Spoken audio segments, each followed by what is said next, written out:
Hey guys, and welcome back to my channel.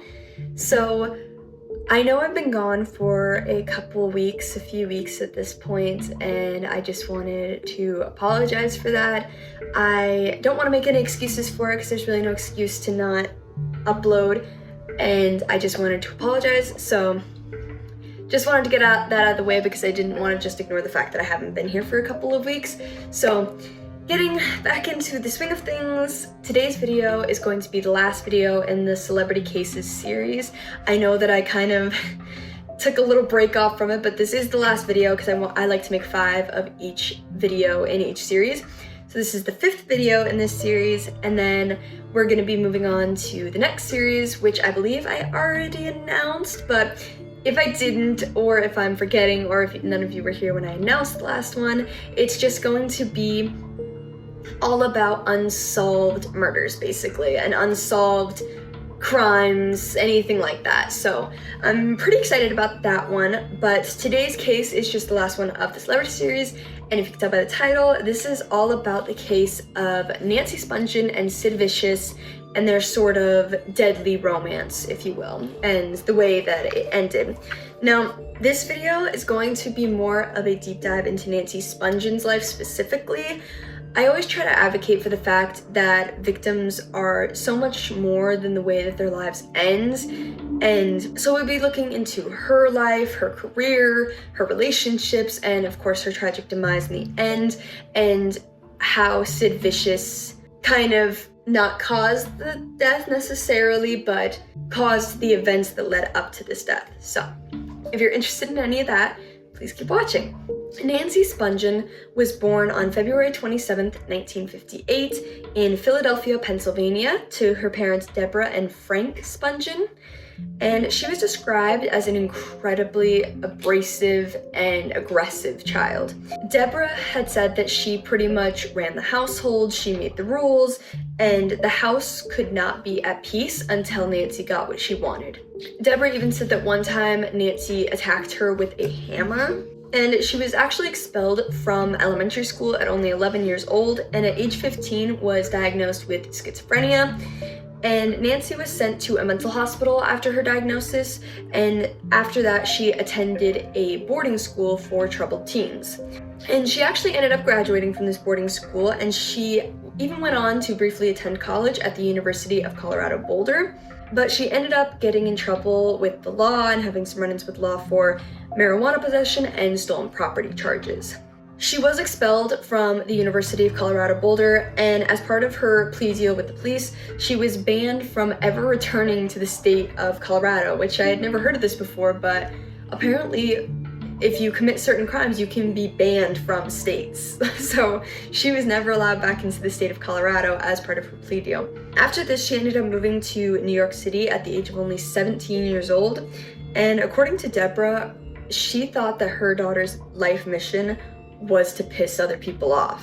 She thought that Nancy sort of got pleasure and happiness from making other people mad. Soon after arriving in New York City, Nancy begun her career as a groupie for rock bands, and most groupies at this time were tall, super skinny, always dressed to the nines. They kind of looked like models in a way. They were traditionally pretty. And Nancy was kind of a stark contrast to the rest of these women, and although she was obviously also a pretty girl, she was very brutally honest and never tried to be charming to anybody.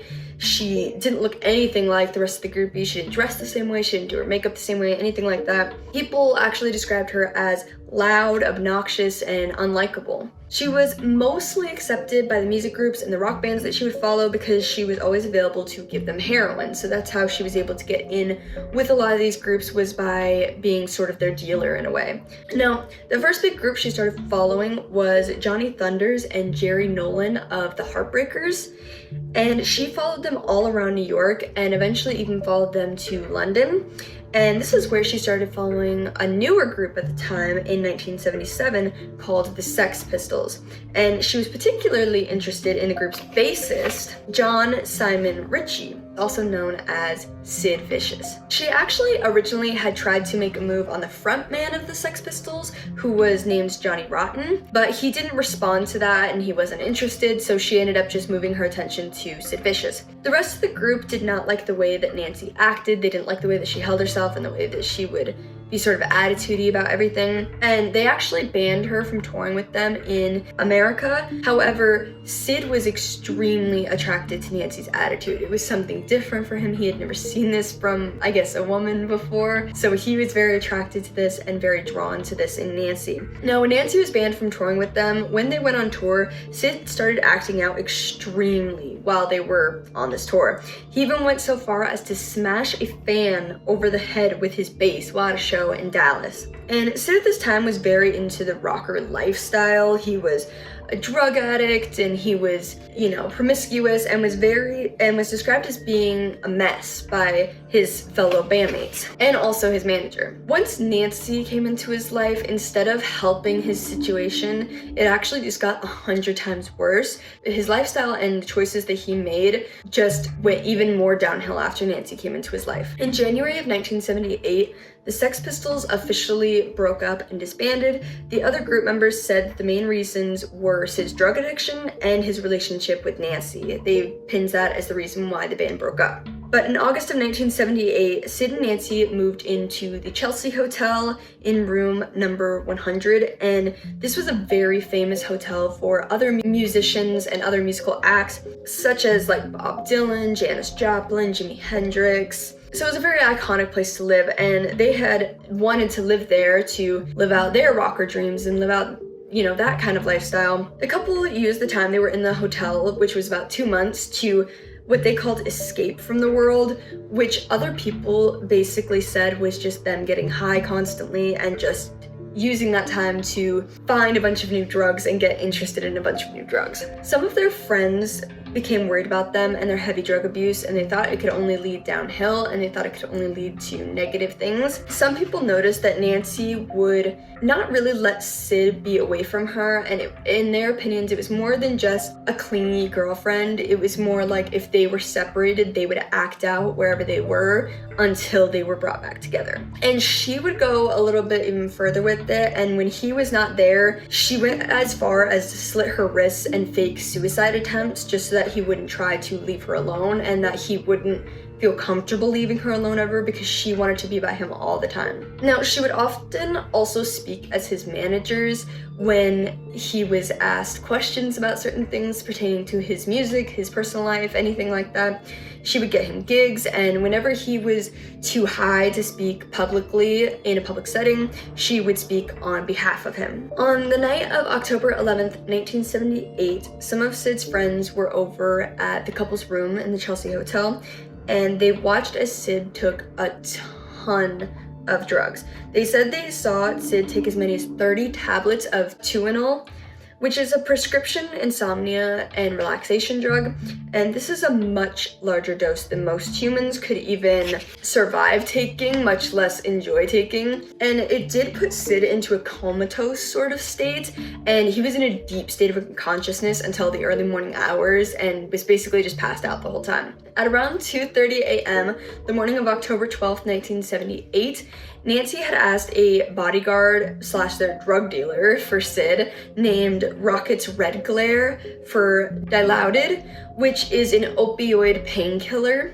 At about 7:30 a.m., residents of the Chelsea Hotel heard intense screaming coming out of Sid Vicious and Nancy Spungen's room, and they didn't try to think too much about it since this hotel was very known for parties, and their room specifically was known as the party room, party central, and also where people would do crazy things and take so many drugs. So the residents did point out, though, that these screams did seem different than anything they had heard there before, because while they had heard moans and screaming and yelling before, this did sound more panicked and more horrific to them than the normal screams, but they tried just to put it out of their head and just brushed it off as any other party that they were having. Now, at around 10 a.m., Sid called the front desk of the Chelsea Hotel and told them that he needed help in his room. When staff members arrived to the room, they found Nancy's dead body, and she was half naked, lying on the bathroom floor.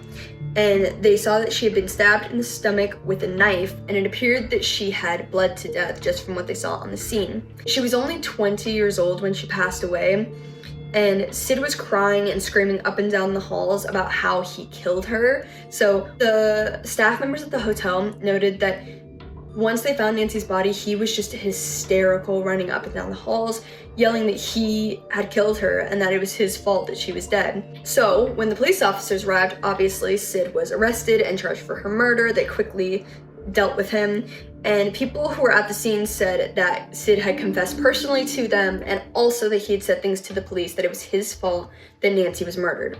This didn't last for too long. He actually took this confession when saying he was asleep when the murder happened. He explained that he couldn't remember anything from that night and that he had taken way too many pills and he was unconscious, and he doesn't remember anything that he did, said, or anything like that from that night. All of Sid's friends and family actually came out in public support of him at this time, and Nancy's mother also received a letter from Sid during this time, which is really interesting. And in this letter, he spoke about his relationship with Nancy, writing things such as, "Her pain was too much to bear because, you see, I felt Nancy's pain as if it were my own. Worse even, I love her with such passion. Every day is agony without her. I know now it is possible to die from a broken heart, because when you love someone as much as we love each other, they become fundamental to your existence. So I will die soon. Even if I don't kill myself, I guess you could say that I'm pining for her. I could live without food or water longer than I'm going to survive without Nancy. She was too beautiful for this world." And his manager also said that Nancy was the first and only love of his life, saying that he was positive about Sid's innocence, that he would never kill Nancy. He loved her more than anything. He had no reason to end her life. Sid ended up getting out of jail on bail, and soon after, he got into a fight with a man at a New York club, which got him into more trouble, but he ended up getting out on bail once again. And Sid was set to stand trial for the murder of Nancy Spungen. But unfortunately, the world would never have answers as to if he actually killed her or not, because on February 2nd, 1979, he was found dead of a heroin overdose at his new girlfriend's apartment. Although he was familiar with heroin, this was an extremely strong batch that led to his death, and Sid was only 21 when he died, so only a year older than Nancy. After Sid was found dead, the police dropped Nancy's murder case altogether. Since their prime suspect was gone, it kind of seemed pointless for them to continue searching, because in their eyes, they didn't really have any other leads to follow. So that ended up kind of ending this whirlwind of a deadly romance, I guess you could say. And Sid's friends and family still remains convinced to this day that he did not do it. Sid and Nancy's story was actually later made into a movie called Sid and Nancy, starring Gary Oldman and Chloe Webb as Sid and Nancy. A few theories exist as to what happened to Nancy that night, and I think that they're interesting to go through, even if there's not necessarily proof of any of them. Some believe that Rocket's Red Glare, which was their bodyguard / drug dealer, murdered her, and there was speculation that she might have confronted him about stealing something from their room, and that might have led to him attacking her and just accidentally killing her. Allegedly, Rocket's Red Glare was also heard bragging about the murder to people at CBGB, which is a punk bar in New York, and these claims would never get to be followed up on because Rocket's Red Glare actually also ended up passing away in 2007, and the police never found enough evidence to necessarily go forward with trial for Rocket's Red Glare. Now, others think that her death was part of a failed double suicide. One musician who was there that night said that Nancy had stabbed herself to attempt to get Sid to save her, as she had done before, faking suicide attempts just to sort of get Sid's attention and get him to not leave her again. But they think that she ended up succumbing to her wounds this time, and it was just sort of an accidental death. To this day, this case sort of remains unsolved, with most people just assuming that Sid did it and just kind of writing it off as, well, it kind of solved itself. Sid ended up dying of an overdose after he killed Nancy, and they kind of just write it off like that. But nobody necessarily has concrete proof as to what went down that night and what actually happened to Nancy. With that kind of, led me perfectly into the exciting next series, because this is sort of an unsolved murder, even though people write it off as, Nancy and Sid kind of killed each other almost. It isn't solved, and I think that's a very interesting thing to note. And next time we'll be going through some more unsolved murders and mysteries and true crime cases, and I think that those are some of the most interesting, and it really allows people that are true crime consumers to put their own opinion in and really deeply think about what could have happened and sort of use almost their own investigation skills. And I think it could be really useful, and some cases have even been solved by true crime consumers who, you know, just took a look at the evidence and saw something that the police didn't. So you never know what could come from those unsolved murder cases or any true crime cases. So I'm excited to go through those with you guys next time, and I hope you enjoyed this long-awaited last celebrity case series for this channel, and I'm excited to start the next series. Let me know if there's any specific videos you guys want to see, and let me know what you guys think of this case in the comments down below. I would really appreciate it, and I appreciate you guys' support and sticking with me, even though I took a little bit of a hiatus. It was unexpected, but I'm sorry about it. So I will see you guys in the next video, and if you did like this video, please give it a thumbs up and consider subscribing to my channel. That really helps me out a lot. And I'll see you guys later. Bye.